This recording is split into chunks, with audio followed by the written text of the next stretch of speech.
ಓಂ ಶಾಂತಿ. ಇಂದಿನ ಮುರಳಿ ದಿನಾಂಕ 14 ಜೂನ್ 2026. ಅವ್ಯಕ್ತ Murali revise course original date 24 October 2010. ಅವ್ಯಕ್ತ ಮುರಳಿಯ ಟೈಟಲ್ समय की रफ्तार प्रमाण अभी विशेष स्वभाव संस्कार परिवर्तन करने में तीव्रता लाओ. मनसा द्वारा आत्माओं को भिन्न भिन्न किरणें दो. ಸಮಯ ಪ್ರಮಾಣ, ಸಮಯದ ಒಂದು ವೇಗದ ಪ್ರಮಾಣ ವಿಶೇಷ ಸ್ವಭಾವ ಸಂಸ್ಕಾರಗಳ ಪರಿವರ್ತನೆ ಮಾಡಿಕೊಳ್ಳೋದರಲ್ಲಿ ತೀವ್ರತೆಯನ್ನ ತನ್ರಿ. ಮನಸ್ಸಿನ ಮೂಲಕ ಆತ್ಮಗಳಿಗೆ ಭಿನ್ನ ಭಿನ್ನ ಕಿರಣಗಳನ್ನ ಕೊಡಿ. ಬಹಳ ಗುಪ್ತವಾಗಿರುವಂತಹ ದಿವ್ಯ ಮಹಾವಾಕ್ಯಗಳು.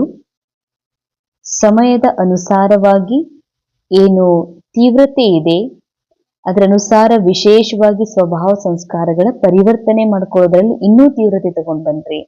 ಹೇಗೆ ಸಮಯ ತೀವ್ರತೆಯಲ್ಲಿ ಹೋಗ್ತಾ ಇದೆ ಹಂಗೆ ಸ್ವಭಾವ ಸಂಸ್ಕಾರಗಳ ಪರಿವರ್ತನೆಯಲ್ಲೂ ಕೂಡ ತೀವ್ರತೆ ತಗೊಂಡ್ ಬನ್ರಿ ಅಂತಾರೆ ಬಾಬಾ. ಸ್ವಭಾವ ಸಂಸ್ಕಾರ ಯಾರ್ದು, ಪರಿವರ್ತನೆ ಯಾರಾಗ್ಬೇಕಾಗಿದೆ, ಯಾವ ತರ ಸ್ವಭಾವ ಸಂಸ್ಕಾರ ತಂದ್ರೆ ಸೀದಾ ಬ್ರಾಹ್ಮಣ ಮಕ್ಕಳಿಗೆ ಹೀಗ್ ಫೀಲ್ ಆಗ್ತದ. ಬಹಳಷ್ಟು ಜನರಿಗೆ ಕ್ರೋಧದ ಏನು ಸಂಸ್ಕಾರ ಇದೆ ಇದು ಹೊರಟು ಹೋಗ್ಬೇಕು, ಅಥವಾ ನಾರಾಜಾಗುವ ಸ್ವಭಾವ, ನಾಜೂಕುತನದ ಸ್ವಭಾವ ಏನಿದೆ, ಅಥವಾ ಏನ್ ಜೀವನದಲ್ಲಿ ಕಹಿ ಅನುಭವ ಮಾಡುವ, ಮನಸ್ಸಿಗೆ ಕೆಟ್ಟದಾಗಿ ಫೀಲ್ ಮಾಡ್ಕೊಳ್ಳುವಂತ ಸ್ವಭಾವ ಇದೆ, ಅಥವಾ ಸುಳ್ಳು ಹೇಳುವಂತ ಸಂಸ್ಕಾರ ಇದೆ, ಇವನ್ನೆಲ್ಲ ಚೇಂಜ್ ಮಾಡ್ಕೋಬೇಕು ಅನ್ನೋದ್ರಲ್ಲಿ ತುಂಬಾ ಸಮಯ ಕಳೆದು ಹೋಗಿದೆ. ಆದ್ರೂ ಅಂತಹ ಪರಿವರ್ತನೆ ಏನೂ ಕಾಣಿಸ್ತಾ ಇಲ್ಲ. ಯಾಕೆ ಅಂದ್ರೆ ಸ್ವಭಾವ ಸಂಸ್ಕಾರದ ಪರಿವರ್ತನೆಯಲ್ಲಿ ತೀವ್ರ ತನ್ರಿ ಅಂತಂದ್ರೆ ಇದರ ಅರ್ಥ ಇದರಲ್ಲಿ ಒಂದು ಬಹಳ ಸೂಕ್ಷ್ಮ ಗುಹ್ಯ ರಹಸ್ಯ ಇದೆ. ಸ್ವಭಾವ ಸಂಸ್ಕಾರಗಳು ಯಾವುದು ಮನಸ್ಸಿನಲ್ಲಿದೆ, ಯಾವುದು ಪ್ರೀ ರೆಕಾರ್ಡೆಡ್ ಇದೆ, ಡ್ರಾಮಾ ಅನುಸಾರ ಫಿಕ್ಸ್ಡ್ ಇದೆ, ಆ ಸ್ವಭಾವ ಸಂಸ್ಕಾರ ಎಂದಿಗೂ ಪರಿವರ್ತನೆ ಆಗೋದಕ್ಕ ಸಾಧ್ಯವೇ ಇಲ್ಲ. ಯಾವುದು ನಾನು ಇನ್ನೂ ಮಧುರ ಆಗ್ಬೇಕು, ನಾನು ಕ್ರೋಧವನ್ನ ಬಿಡಬೇಕು, ಅಥವಾ ನಾನು ಬೇಜಾರು ಮಾಡ್ಕೊಳ್ಳೋದನ್ನ ಬಿಡಬೇಕು, ಸುಳ್ಳು ಹೇಳೋದು ಬಿಡಬೇಕು, ಆಲಸ್ಯಾಗಿರೋದನ್ನ ಬಿಡಬೇಕು ಅನ್ನುವಂತ ಪರಿವರ್ತನೆ ಏನಿದೆ ಇದು ಎಂದಿಗೂ ಸಾಧ್ಯವೇ ಇಲ್ಲ. ಹಂಗಾದ್ರ ಬಾಬಾ ಹೇಳುವಂತಹ ಪರಿವರ್ತನೆ ಯಾವುದು? ಸ್ವಭಾವ ಸಂಸ್ಕಾರದ ಪರಿವರ್ತನೆ ಏನು? ಯಾವಾಗ ನಾನು ನನ್ನ ಆತ್ಮ ಸ್ಥಿತಿಯಿಂದ ಕೆಳಗಿಳಿದು ನನಗೆ ಮನಸ್ಸನ್ನೇ ನಾನು ಅಂತ ತಿಳ್ಕೊಂಡು ಮನಸ್ಸಿನಲ್ಲಿ ನಡೆಯುವಂತಹ ಕ್ರೋಧ ಅಥವಾ ಹೀನ ಭಾವನೆ ಅಥವಾ ಬೇಜಾರು ಇವೆಲ್ಲವುಗಳನ್ನ ನಾನೇ ಅಂತ ತಿಳ್ಕೊಂಡಿದ್ದೀನಲ್ಲ, ಈ ಸ್ವಭಾವ, ನಾನೇ ದೇಹ, ನಾನೇ ಮನುಷ್ಯ, ನಾನು ಸ್ಥೂಲ, ನಾನು ಕ್ರೋಧಿ, ನಾನು ಬೇಜಾರಾಗಿರುವ ವ್ಯಕ್ತಿ, ನಾನು ನೊಂದಿ ಹೋಗಿರುವಂತಹ ವ್ಯಕ್ತಿ, ನಾನು ತಿರಸ್ಕರಿಸಲ್ಪಟ್ಟಂತಹ ವ್ಯಕ್ತಿ ಅಂತ ತಿಳ್ಕೊಂಡಿರುವಂತಹ ಸ್ವಭಾವ ಇದಾವಲ್ಲ, ಇವುಗಳನ್ನ ಬಹಳ ತೀವ್ರವಾಗಿ ಬದಲಾಯಿಸ್ಕೊಡ್ರಿ ಅಂತಾರೆ ಬಾಬಾ. ಯಾಕೆ ಅಂತಂದ್ರೆ ಇಲ್ಲಿವರೆಗೆ ನಮಗೆ ಸತ್ಯತೆ ತಿಳಿದಿರ್ಲಿಲ್ಲ, ಸತ್ಯ ಜ್ಞಾನದ ಅರಿವಿರ್ಲಿಲ್ಲ. ಅದಕ್ಕೆ ಅನ್ಕೋತಿದ್ವಿ ನಾನು ಕ್ರೋಧಿ ಇದ್ದೀನಿ, ಕ್ರೋಧ ಬಿಡಬೇಕು, ನಾನು ಪಾಪಿ ಇದ್ದೀನಿ, ಪಾಪ ಬಿಡಬೇಕು ಅಂತ. ಆದ್ರೆ ಬಾಬಾ ಹೇಳ್ತಾರೆ, ಯಾವುದು ಈ ವಿಶ್ವ ನಾಟಕದಲ್ಲಿ ಏನೆಲ್ಲ ನಡೀತಾ ಇದೆ ಇದು ಪ್ರತಿಯೊಬ್ಬ ಮನುಷ್ಯನ ಮನಸ್ಸಿನಲ್ಲಿ ರಿಕಾರ್ಡೆಡ್ ಇದೆ. ರೆಕಾರ್ಡ್ ಅವಿನಾಶಿ ಇದೆ. ಅದನ್ನ ಅಳಿಸ್ಲಿಕ್ಕಾಗ್ಲಿ ಆಡ್ ಮಾಡೋದಕ್ಕಾಗ್ಲಿ ಸಾಧ್ಯನೇ ಇಲ್ಲ. ಯಾವುದು ಮನಸ್ಸಿನ ರೆಕಾರ್ಡಿಂಗ್ ಅಲ್ಲಿ ಸೇವ್ ಇದೆಯೋ ಅದು ಸಮಯ ಅನುಸಾರ ಸೆಕೆಂಡ್ ಬೈ ಸೆಕೆಂಡ್ ಪ್ಲೇ ಆಗ್ತಾನೆ ಇರ್ತದೆ. ಮನಸ್ಸಿನ ಮೂಲಕ, ರೋಲ್ನ ಮೂಲಕ ನಡೀತಾನೆ ಇರ್ತದೆ ಆ ದೃಶ್ಯಗಳು. ಆದ್ರೆ ಆ ದೃಶ್ಯನೇ ನಾನು, ಕ್ರೋಧವೇ ನಾನು, ನೊಂದಿರುವ ವ್ಯಕ್ತಿಯೇ ನಾನು ಅಂತ ರೋಲನ್ನೇ ನಾನು ಅಂತ ತಿಳ್ಕೊಂಡಿದ್ದೀನಲ್ಲ, ಸೋಲ್ನ ಸತ್ಯದಿಂದ ದೂರ ಇದ್ದೀನಲ್ಲ, ಈ ಸ್ವಭಾವ, ಈ ಪತಿತ ಸಂಸ್ಕಾರಗಳ ಪರಿವರ್ತನೆ ಮಾಡ್ಕೊಡ್ರಿ. ಏನಂತ? ಈಗ ಅಕಸ್ಮಾತ್ ಮನಸ್ಸಿನಲ್ಲಿ ಬಹಳಷ್ಟು ಬೇಜಾರಾಗಿರುವಂತಹ ವಿಚಾರಗಳು ಬರ್ತಾ ಇದೆ. ಆ ವಿಚಾರಗಳನ್ನೇ ನಾನು ಸತ್ಯ ಅನ್ಕೊಂಡು ಮಾತಿಗೂ ನಾ ಬೇಜಾರಾಗ್ತೀನಿ. ಇಷ್ಟು ನನಗೆ ಅಭ್ಯಾಸ ಆಗ್ಬಿಟ್ಟಿದೆಯಲ್ಲ, ಏನಾದ್ರೂ ಕೂಡ ಏನ್ ಘಟನೆ ಘಟಿಸಿದ್ರು ನಾ ಬೇಜಾರಾಗ್ತೀನಿ, ಏನ್ ಘಟನೆ ಆದ್ರೂ ಏನ್ ಮಾತಾದ್ರೂ ನನಗ್ ನಾ ಅಪಮಾನಿತ ಆಗ್ತೀನಿ ಅಂತಂದ್ರ ಆ ಇದನ್ನೇ ನಾನು ಅಂತ ಅನ್ಕೋತೀನಿ ಅಂತ. ಅಂದ್ರೆ ರೋಲ್ ಒಳಗ ಅಪಮಾನಿತ ಆಗುವಂಥದ್ದು ಫಿಕ್ಸ್ಡ್ ಇದೆ. ಆದ್ರೆ ನಾನು ರೋಲ್ ಇಂದ ಪರೇ ಸೋಲ್ ಇದ್ದೀನಿ, ಆತ್ಮ ಇದ್ದೀನಿ. ಯಾವಾಗ ನಾ ಆತ್ಮ ಇದ್ದೀನಿ ಅಂತಂದ್ರ ಸತ್ಯ ನಾಲೆಜ್ ಗೊತ್ತಿದೆ ಅಂತಂದ್ರೂ ಕೂಡ ನಾನೇ ಅಪಮಾನಿತಗೊಂಡವನು, ನಾನೇ ಈ ರೀತಿ ಬೇಜಾರಾಗಿರುವಂಥವ್ರು ಅಂತ ಅನ್ಕೋತಿದ್ದೀನಿ ಅಂತಂದ್ರ ಇದು ಎಂತಹ ಬಾಬಾ ಹೇಳ್ತಾರೆ, ಇದು ಎಷ್ಟು ಅಜ್ಞಾನ ಆಗಿದೆಯಲ್ಲ. ಅದಕ್ಕಾಗಿ ಇದನ್ನ ಸೆಕೆಂಡ್ ನಲ್ಲಿ ಪರಿವರ್ತನೆ ಅಂದ್ರೆ ಅಪಮಾನ ಆಯ್ತು ಮನಸ್ಸಿಗೆ, ಈ ರೋಲ್ಗೆ ಅಪಮಾನ ಆಯ್ತು ಅಂತ. ಅವಾಗ ಏನಂತ ಜ್ಞಾನವನ್ನ ಉಪಯೋಗ ಮಾಡೋದು, ಸಮಯಾನುಸಾರ ತೀವ್ರತೆಯನ್ನ ಹೆಂಗ್ ತರುವುದು ಪರಿವರ್ತನೆಯೊಳಗಂದ್ರೆ, ಓಹೋ ರೋಲ್ನ ಮೂಲಕ ಈ ರೀತಿ ಅಪಮಾನ ಆಗುವ ಅಥವಾ ನಿಂದನೆ ಅಥವಾ ಬೇಜಾರಾಗುವಂಥದ್ದು ಕಾಣ್ತಾ ಇದೆ, ಆದ್ರೆ ಇದು ನಾನಲ್ಲ. ನಾನು ಸದಾ ಮಾನ್ ನಿಂದ ಸ್ತುತಿ ಮಾನ್ ಅಪಮಾನದಿಂದ ಪರಿಯಾಗಿರುವಂತಹ ಸಾಕ್ಷಿ ದೃಷ್ಟ ಆತ್ಮ ಇದೀನಿ ಅನ್ನುವ ಸತ್ಯವನ್ನ ಕ್ಷಣದೊಳಗೆ ಪರಿವರ್ತನೆ ಮಾಡ್ಕೊಡ್ರಿ ಅಂತ ಹೇಳ್ತಾರೆ ಬಾಬಾ. ಈ ಪರಿವರ್ತನೆಯನ್ನ ತಗೊಂಡ್ ಬನ್ರಿ, ಮನಸ್ಸಿನ ಮೂಲಕ ಆತ್ಮಗಳಿಗೆ ವಿಭಿನ್ನ ಕಿರಣಗಳನ್ನ ಕೊಡ್ರಿ ಅಂತಾರೆ ಬಾಬಾ. ಅಂದ್ರೆ ಈ ಜಗತ್ತಿನಲ್ಲಿ ಯಾರು ಆತ್ಮ ಮನಸ್ಸಿಗೆ ವಶಭೂತ ಆಗಿ ದೇಹವನ್ನೇ ನಾನು ಅಂತ ತಿಳ್ಕೊಂಡು ಅನೇಕ ದುಃಖ ಶಾಂತಿಯಲ್ಲಿದ್ದಾರೋ ಅವರೆಲ್ಲರಿಗೂ ತಮ್ಮ ಮನಸ್ಸಿನ ಮೂಲಕ ವಿಭಿನ್ನ ರೀತಿಯ ಅಂದ್ರೆ ಶಾಂತ ಸ್ಥಿತಿಯಲ್ಲಿ ಇದ್ದುಕೊಂಡು ಶಾಂತಿಯ ಕಿರಣಗಳನ್ನ, ಸ್ವಧರ್ಮ ಪವಿತ್ರತೆಯ ಸ್ಥಿತಿಯಲ್ಲಿ ಇದ್ದುಕೊಂಡು ಪವಿತ್ರತೆಯ ಕಿರಣಗಳನ್ನ ಎಲ್ಲರಿಗೂ ಕೊಡ್ತಾ ಹೋಗ್ರಿ. मुरली विस्तार। आज चारों ओर के परमात्मा तख्त नशीन, भृगुटी तख्त नशीन और विश्व के तख्त नशीन बच्चों को देख हर्षित हो रहे हैं। ಇವತ್ತು ಎಲ್ಲಾ ಕಡೆಯಲ್ಲಿರುವಂತಹ ಪರಮಾತ್ಮನ ಹೃದಯ ಸಿಂಹಾಸನಾಧಿಕಾರಿ, ಭೃಗುಟಿಯ ಸಿಂಹಾಸನಾಧಿಕಾರಿ, ವಿಶ್ವದ ಸಿಂಹಾಸನಾಧಿಕಾರಿ ಮಕ್ಕಳನ್ನ ನೋಡಿ ಬಾಬಾ ಬಹಳ ಖುಷಿ ಆಗ್ತಾ ಇದ್ದಾರೆ. ಭಗವಂತನ ಹೃದಯ ಭೃಗುಟಿ ಸಿಂಹಾಸನ, ವಿಶ್ವ सिंहासना। यह परमात्मा दिल तख्त सिर्फ आप ब्राह्मणों के लिए है। ಈ ಸಂಗಮ ಯುಗದಲ್ಲಿ ಸಾಕಾರದಲ್ಲಿ ಪರಮಾತ್ಮನ ಹೃದಯ ಸಿಂಹಾಸನ ಏನ್ ಸಿಗೋದಿದೆ ಅದು ಕೇವಲ ತಾವು ಬ್ರಾಹ್ಮಣ ಮಕ್ಕಳಿಗೆ ಮಾತ್ರ ಅಂತ ಹೇಳ್ತಾರೆ ಬಾಬಾ. तख्त तो सबके पास है लेकिन परमात्मा तख्त सिर्फ ब्राह्मण आत्माओं के भाग्य में है। ಸಿಂಹಾಸನ ಈ ಜಗತ್ತಿನಲ್ಲಿ ಅನೇಕರ ಭಾಗ್ಯದಲ್ಲಿದೆ, ಅನೇಕರು ಸಿಂಹಾಸನಧಾರಿಗಳಿದ್ದಾರೆ. ಆದ್ರೆ ಪರಮಾತ್ಮನ ಹೃದಯ ಸಿಂಹಾಸನ ಕೇವಲ ತಾವು ಮಕ್ಕಳಿಗೆ ಮಾತ್ರ ಪ್ರಾಪ್ತಿದೆ ಅಂತ ಹೇಳ್ತಾರೆ ಬಾಬಾ. ಅಂದ್ಮೇಲೆ ಯಹ ಪರಮಾತ್ಮ ತಖ್ತ್ ವಿಶ್ವ ಕಾ ತಖ್ತ್ ದಿಲಾತಾ ಹೇ. ಭಗವಂತನ ಹೃದಯ ಪ್ರಾಪ್ತಿಯಾದ್ರೆ ಸಾಕು, ಇದು ವಿಶ್ವದ ಸಿಂಹಾಸನವನ್ನ ಕೊಡಿಸುವಂಥದ್ದಾಗಿದೆ. तो तीनों तख्त के अधिकारी आत्माएं आप ब्राह्मणी होना। ಮೂರೂ ಸಿಂಹಾಸನದ ಅಧಿಕಾರಿಗಳು ಯಾರು? ನೀವೇ ಬ್ರಾಹ್ಮಣ ಆತ್ಮ ಇದ್ದೀರಿ.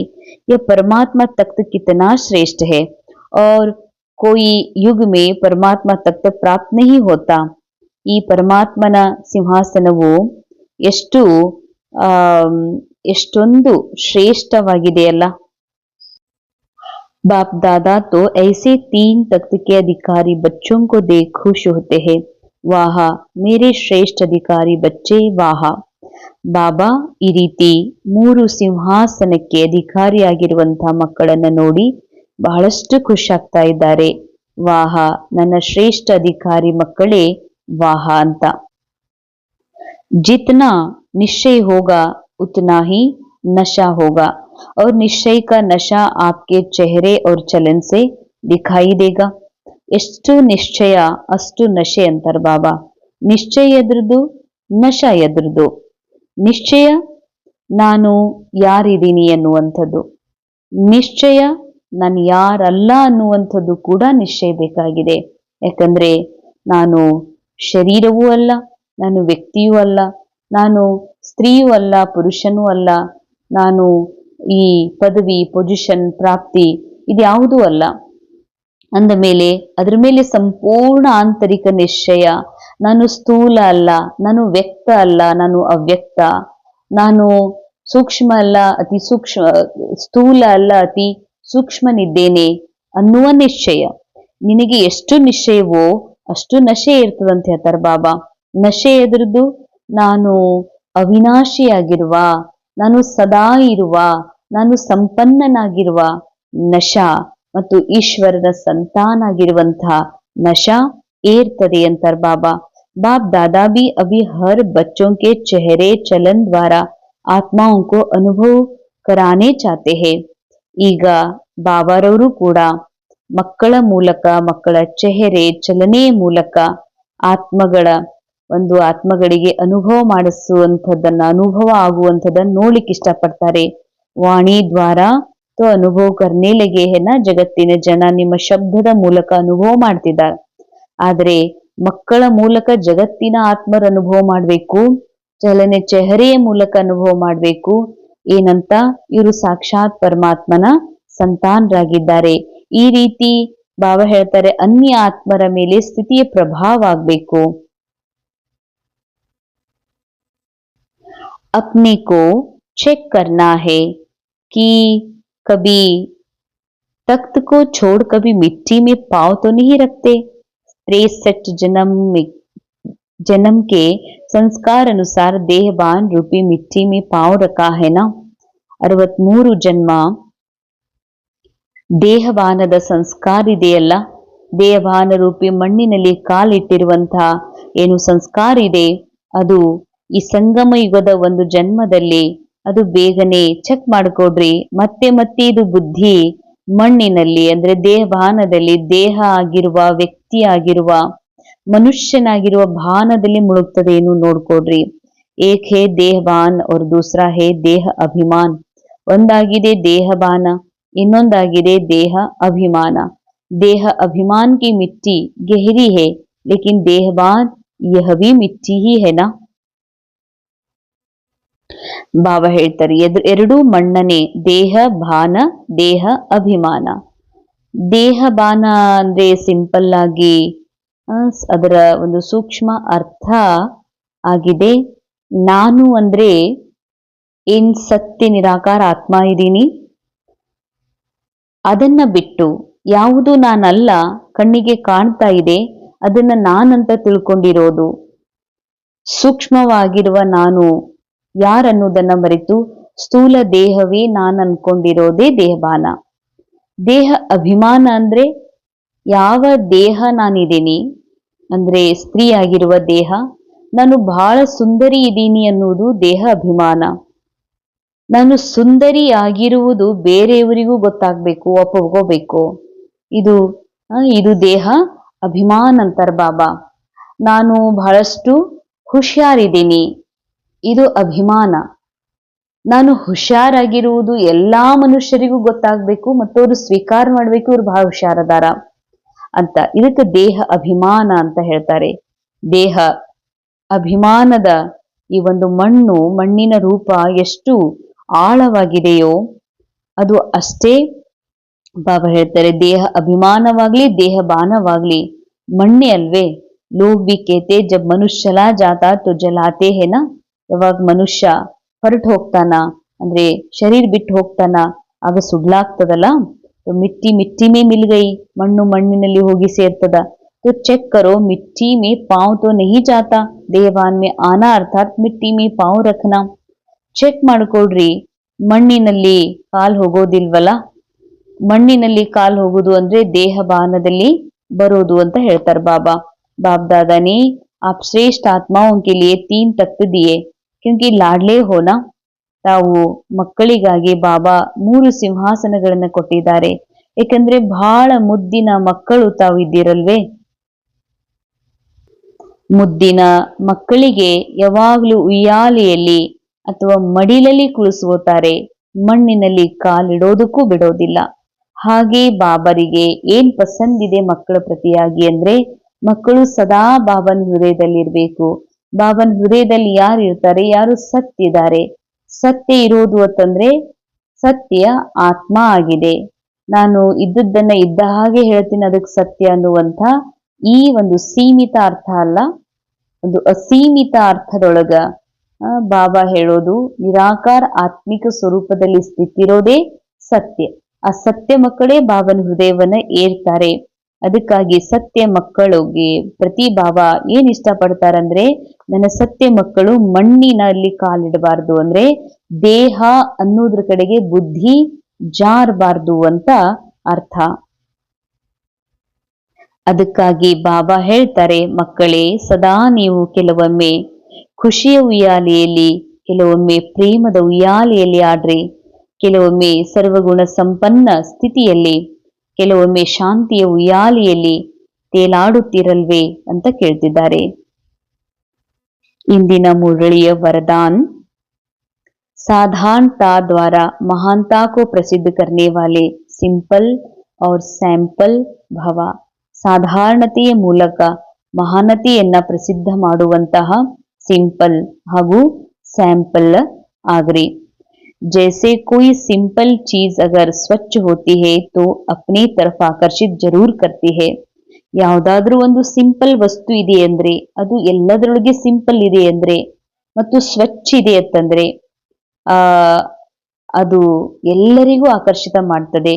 ऐसे मनसा के संकल्पों में, संबंधों में, व्यवहार में, रहन सहन में जो सिंपल और स्वच्छ रहते वह सैंपल बन सबको अपनी तरफ स्वतः आकर्षित करते हैं. ಯಾರು ತಮ್ಮ ಮನಸ್ಸಿನ ಸಂಕಲ್ಪದಲ್ಲಿ, ಸಂಬಂಧದಲ್ಲಿ, ವ್ಯವಹಾರದಲ್ಲಿ ಇರೋದ್ರಲ್ಲಿ ಸಹನೆಯೊಳಗ ಬಹಳ ಸಿಂಪಲ್ ಆಗಿರ್ತಾರೆ ಮತ್ತು ಸ್ವಚ್ಛ ಇರ್ತಾರೆ. ಸ್ವಚ್ಛ ಅಂದ್ರೆ ಟ್ರಾನ್ಸ್ಪರೆನ್ಸ್ ಇರ್ತಾರೆ. ಅಂತವರು ಸ್ಯಾಂಪಲ್ ಆಗ್ತಾರೆ, ಎಲ್ಲರಿಗೂ ತಮ್ಮ ಕಡೆಗೆ ಆಕರ್ಷಿತರನ್ನಾಗಿ ಮಾಡ್ಕೋತಾರೆ. सिंपल और अर्थात साधारण, साधारणता से ही महानता प्रसिद्ध होती है. ಎಷ್ಟು ಸಿಂಪ್ಲಿಸಿಟಿ, ಎಷ್ಟು ಸರಳತೆ, ಅದರಲ್ಲಿ ಮಹಾನತೆಯು ಪ್ರಸಿದ್ಧ ಆಗ್ತದೆ ಅಂತಾರೆ ಬಾಬಾ. जो साधारण अर्थात सिंपल नहीं वह प्रॉब्लम रूप बन जाते हैं. ವಿಶೇಷ ಅಂಡರ್ಲೈನ್, ಯಾರು ಸಾಧಾರಣ ಇಲ್ಲ, ಸಿಂಪಲ್ ಇಲ್ಲ ಅಂತವರು ಪ್ರಾಬ್ಲಮ್ ರೂಪರಾಗ್ತಾರೆ ಅಂತ. ಯಾರು ಸರಳ ರೇಖೆ ಮೇಲೆ ನಡೆಯುವುದಿಲ್ಲ, ಸಹಜ ಜೀವನ ಮಾಡೋದಿಲ್ಲ, ಸಮಾಜದ ಅನೇಕ ಟ್ರೆಂಡ್ಸ್ ಗಳಿಗೆ ಪ್ರಭಾವಿತ ಆಗ್ತಾರೆ. ಉಡುಗೆಯಲ್ಲಿ, ತೊಡುಗೆಯಲ್ಲಿ, ಆಹಾರದಲ್ಲಿ, ಜೀವನದ ಇರುವಿಕೆಯಲ್ಲಿ ಅವಳು ಬಹಳಷ್ಟು ಪ್ರಾಬ್ಲಮ್ಸ್ ಗಳನ್ನ ಎದುರಿಸಬೇಕಾಗ್ತದೆ. ಯಾರು ಸರಳ ಇದ್ದಾರೆ ಇರುವುದರಲ್ಲಿ, ವಿಚಾರದಲ್ಲಿ, ಭಾವನೆಯಲ್ಲಿ, ವ್ಯವಹಾರದಲ್ಲಿ, ಜೀವನ ಪದ್ಧತಿಯೊಳಗ, ಅವರು ಬಾಬಾ ಹೇಳ್ತಾರೆ ಅವರೇ ಮಹಾನರಾಗ್ಲಿಕ್ಕೆ ಸಾಧ್ಯವಿದೆ. स्लोगन, दिल से कहो मेरा बाबा तो माया की बेहोशी से बंद आंखें खुल जाएगी. ಹೃದಯದಿಂದ ಹೇಳ್ರಿ ನನ್ನ ಬಾಬಾ ಅಂತ, ಬಂದಾದಂತಹ ಕಣ್ಣು ಕೂಡ ತೆರೆಯುತ್ತದೆ. ಅಂದ್ರೆ ಹೃದಯದಿಂದ ಬಾಬಾ ಅಂದ್ರೆ ಆತ್ಮಸ್ಥಿತಿಯಲ್ಲಿ ಇದ್ದುಕೊಂಡು ಯಾವಾಗ ನಾನು ಬಾಬಾ ಅಂತ ಹೇಳ್ತೀನಿ, ಆಗ ಬಾಬಾ ಹೇಳ್ತಾರೆ ಬಂದ್ ಕಣ್ಣಂತಂದ್ರೆ ಬಂದಾಗಿರುವಂತಹ ಬುದ್ಧಿ, ದೇಹಭಾನದಲ್ಲಿ ಸಿಕ್ಕಾಕೊಂಡಿರುವಂತಹ ಬುದ್ಧಿಯೂ ಕೂಡ ಓಪನ್ ಆಗ್ತದೆ ಅಂತ. अव्यक्त इशारे, सदा हर्षित रहने के लिए अपनी नेचर को सरल बनाओ, सहनशील बनो. अभी अभी आवाज में, अभी अभी आवाज से परे, ಈಗೀಗ ಆವಾಜ್, ಈಗೀಗ ಶಬ್ದಾತೀತ. ಎಷ್ಟೆಷ್ಟು ಈ ಅಭ್ಯಾಸವನ್ನ ಸರಳ ಸಹಜ ಮಾಡ್ಕೋತೀರಿ ಅಷ್ಟಷ್ಟು ಸಂಪೂರ್ಣತೆ ನಿಮ್ಮ ಸಮೀಪ ಕಾಣಿಸ್ತದೆ. ಸಂಪೂರ್ಣ ಸ್ಟೇಜ್ನ ನಿಶಾನಿಯಾಗಿದೆ. ಅವರ ಪುರುಷಾರ್ಥ ಸರಳ ಇರ್ತದೆ.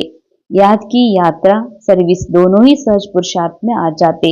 ನೆನಪಿನ ಯಾತ್ರೆ ಮತ್ತು ಸೇವೆ ಇವೆರಡು ಸಹಜ ಪುರುಷಾರ್ಥದಲ್ಲಿ ಬರ್ತವೆ. जब दोनों में सरल सहज अनुभव हो तब समझो संपूर्णता की अवस्था प्राप्त होने लगी है. ಇವಾಗ ಎರಡೂ ಮಾತಿನಲ್ಲಿ, ಬಾಬಾರ ನೆನಪಿನಲ್ಲಿ ಮತ್ತು ಸೇವೆಯಲ್ಲಿ ಸಹಜ ಪುರುಷಾರ್ಥದಲ್ಲಿ ನೀವು ಬಹಳ ಸರಳತೆ ಕಾಣಿಸ್ತದೋ ತಿಳ್ಕೊಡ್ರಿ, ಸಂಪೂರ್ಣತೆಯ ಅವಸ್ಥೆಯನ್ನ ಪ್ರಾಪ್ತ ಮಾಡ್ಕೊಳ್ತಾ ಇದ್ದೀರಿ ಅಂತ. ಅಂದ್ರೆ ಸರಳತೆ, ಸೀದಾ ಜೀವನ, ಸೀದಾ ಮಾರ್ಗ ಯಾರ್ದು ಅಂತಂದ್ರೆ ಯಾರು ಸಂಪೂರ್ಣತೆ ಅನುಭವ ಮಾಡ್ತಿದ್ದಾರ, ಅಂದ್ರೆ ಯಾರು ತಾನು ಸಂಪನ್ನಿದ್ದೀನಿ, ಪೂರ್ಣಿದ್ದೀನಿ ಅಂತ ಅನುಭವ ಮಾಡ್ತಾರ, ಅವರಿಗೆ ಪಡಿಬೇಕಾಗಿಲ್ಲ, ಕಳ್ಕೊಂಡಿರೋದು ಏನೂ ಇಲ್ಲ ಅಂತ. ಹಿಂಗಾಗಿ ಚಿಂತೆ ಇಲ್ಲ, ಲೋಭ ಇಲ್ಲ, ಆಶೆ ಇಲ್ಲ. ಬಾಬಾ ಹೇಳ್ತಾರ ಅದಕ್ಕಾಗಿ ಒಂದ್ ವೇಳೆ ನಿಮ್ ಹತ್ರ ಇವೆರಡೂ ಬರ್ತದತ್ತಂದ್ರ, ಸೇವೆಯೊಳಗ, ನೆನಪಿನಲ್ಲಿ, ಸಹಜ ಪುರುಷಾರ್ಥದಲ್ಲಿ ಸರಳತೆ ಇದೆ ಅಂತಂದ್ರ ತಿಳ್ಕೊಡ್ರಿ ಸಂಪೂರ್ಣತೆ ಇದೆ ಅಂತ. ಓಂ ಶಾಂತಿ. ಇಂದಿನ ಮುರಳಿಯ ಮಹಾವಾಕ್ಯಗಳ ಅನುಭವ ಮಾಡೋಣ. ಸಮಯ ಅನುಸಾರ ರೋಲ್ನಲ್ಲಿ ಪುರುಷಾರ್ಥದ ಗತಿಯು ತೀವ್ರವಾಗಿ ಕಾಣುತ್ತಿದೆ. ಆದರೆ ಸಮಯವು ಈ ಕಾಲಚಕ್ರದಲ್ಲಿದೆ. ನಾನು ಕಾಲಚಕ್ರದಿಂದಲೂ ಪರೆಯಾಗಿರುವೆ, ಸಮಯಾತೀತನಾಗಿರುವೆ, ಸಮಯದ ರಚಯಿತನಾಗಿರುವೆ. ಹೀಗಾಗಿ ಸಮಯದ ವೇಗದ ಪ್ರಮಾಣ, ವಿಶೇಷವಾಗಿ ನಾನು ಆತ್ಮ ನನ್ನ ಜಾಗೃತ ಅವಸ್ಥೆಯಲ್ಲಿದ್ದು ಸ್ವಭಾವ ಸಂಸ್ಕಾರಗಳ ಪರಿವರ್ತನೆಯಲ್ಲಿ ತೀವ್ರತೆಯನ್ನು ಕಾಣುತ್ತಿರುವುದು. ನಾನು ಸಾಕ್ಷಿ ದೃಷ್ಟ ಆತ್ಮ ಈ ಮನಸ್ಸಿನ ಸೇವೆಯಲ್ಲಿ ಪರಿವರ್ತನೆಯಲ್ಲಿ ಬಹಳಷ್ಟು ತೀವ್ರತೆ ಕಾಣುತ್ತಿದೆ. ಸ್ವಭಾವ ಸಂಸ್ಕಾರದ ಪರಿವರ್ತನೆ ಎಂದರೆ ನಾನು ದೇಹವೆಂದು ತಿಳಿದಿರುವ ಸ್ವಭಾವ, ನನ್ನನ್ನ ಪಾತ್ರವೇ ನಾನೆಂದು ತಿಳಿದಿರುವ ಸಂಸ್ಕಾರ, ಇವುಗಳ ಪರಿವರ್ತನೆ. ಯಾಕೆಂದರೆ ನಾನು ದೇಹವೂ ಅಲ್ಲ, ಮನುಷ್ಯನೂ ಅಲ್ಲ. ಮನುಷ್ಯನೆಂಬ ಜೀವನ ದೇಹವೆನ್ನುವ ವಸ್ತ್ರ ಧರಿಸಿ ಮನುಷ್ಯ ಜೀವನದ ಪಾತ್ರ ಅಭಿನಯ ಮಾಡಲು ಬಂದಿರುವ ಸಮಯಾತೀತ, ಕಾಲಾತೀತ, ನಿರಾಕಾರ ಆತ್ಮ ನಾನು.